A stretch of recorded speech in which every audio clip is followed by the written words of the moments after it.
나스닥은 상승 출발했지만 결국 0.58% 하락 마감했습니다.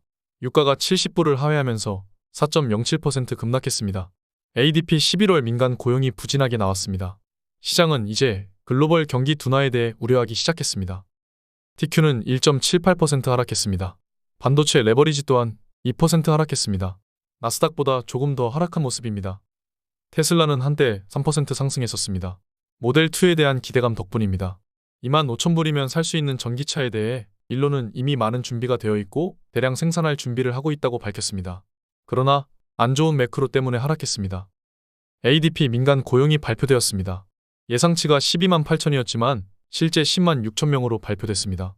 고용이 둔화되고 좋지 않은 분위기를 이어가고 있습니다. 물가 측면에서는 좋은 이야기입니다. 어제 비농업 부문 생산성은 5.2%로 발표되었습니다. 20년도 3분기 이후 최대폭의 증가입니다. 4.9%의 예상치도 0.3%포인트 상회했습니다.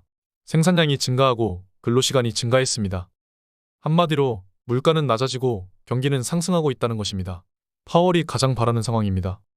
지금 이런 상황은 보통 골디락스라고도 표현을 많이 합니다. 만약 증시가 상승했으면 골디락스라고 언론들에서 많이 표현을 했을 겁니다. 사람들이 듣고 싶은 말만 내보내기 때문입니다. 시장이 하락해서 경기 침체 불안감이라고 표현을 했죠. 국제유가는 그 우려를 그대로 반영했습니다. 70불을 깨버린 건 오랜만에 봅니다. 수요가 그렇게 크지 않을 것이라는 우려입니다. 9월 말 최고치를 찍고 그 이후로 계속 하락한 모습입니다. 각자 도생의 시기에서 매크로를 한 번에 이해하려고 하면 안 됩니다. 나스닥 빅테크 위주로 하락했고 엔비디아가 가장 큰 폭으로 하락했습니다. 투자 자금들은 작은 기업들로 흘러 들어갔습니다. 물의 순환처럼 자금은 항상 이동하기 마련입니다. 나스닥은 보시다시피 강력한 저항을 돌파하지 못하고 있는 모습입니다. 그렇다고 해서 많이 하락하지도 않았습니다. 여기서 6% 정도 하락해야 어느 정도 매수를 고려해본다고 할 수 있겠네요. 자금은 결국 순환하는 것이고 부침은 있더라도 결국 신고점을 돌파해 있을 겁니다. 그렇기에 우리는 계속 안전한 자산에 파킹을 해놓아야 합니다. S&P 차트를 로그 차트로 변환한 그래프입니다. 주식은 퍼센티지로 상승하기 때문에 로그 차트로 봐도 의미가 있습니다. 잘 보면 금융위기 이후부터 계속 채널에서 상승을 한 것을 볼 수가 있습니다. 그렇게 따지면 지금은 채널 하단에 머물고 있는 것이죠. 그렇다면 상방은 5,800이 됩니다.